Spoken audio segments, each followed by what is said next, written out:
پلازمینې کابل او د ننګرهار ولایت په بېلابېلو سیمو کې د مرسي فاونډیشن او د هیلې خیره بنسټ په همکارۍ سلګونو بېوزله کورنیو سره د ژمنیو لباسونو مرسته ترسره شوه. ننګرهار کې د مرسي فاونډیشن د مسؤلینو پر وینا چې په یادو ژمنیو لباسونو باندې $15,000 لګښت راغلی چې د بېوزلو او وړمنو کورنیو سره ترسره شوې. ننګرهار کې د مرسي فاونډیشن مسؤل قاري ذبیح الله وایي چې مرسي فاونډیشن په استرالیا هیواد کې دی او لا غځای له بېوزله کورنیو سره مرستې کوي.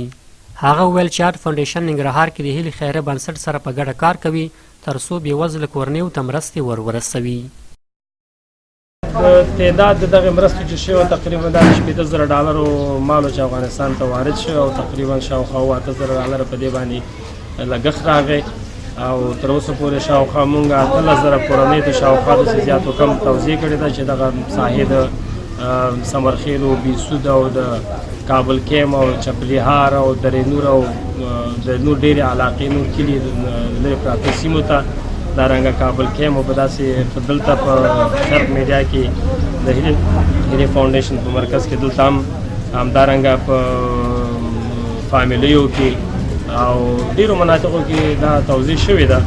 او انشاءالله کوشش کوو دغه توزیع ته انشاءالله توسعه ورکړو او انشاءالله بعدي مرستو ته ګورو امیدوار چې انشاءالله ډېرې مرستې وشي او د افغانستان په کچه باندې دغه مرستې توزیع شي انشاءالله. هغه ویل مرسي فاونډیشن په پام کې لري په راتلونکي کې پلازمینې کابل او د ننګرهار په لرو پرتو سیمو کې هم اړمنو کورنیو ته خپلې مرستې ورورسوي. د اړمنو کورنیو غړي چې دا مرستې ترلاسه کړې وي په نورو شتمنو هم غږ وکړ چې د دوی د لاسنیوي لپاره دې نورې مرستې ورسره وکړي. هغه کو چې موږ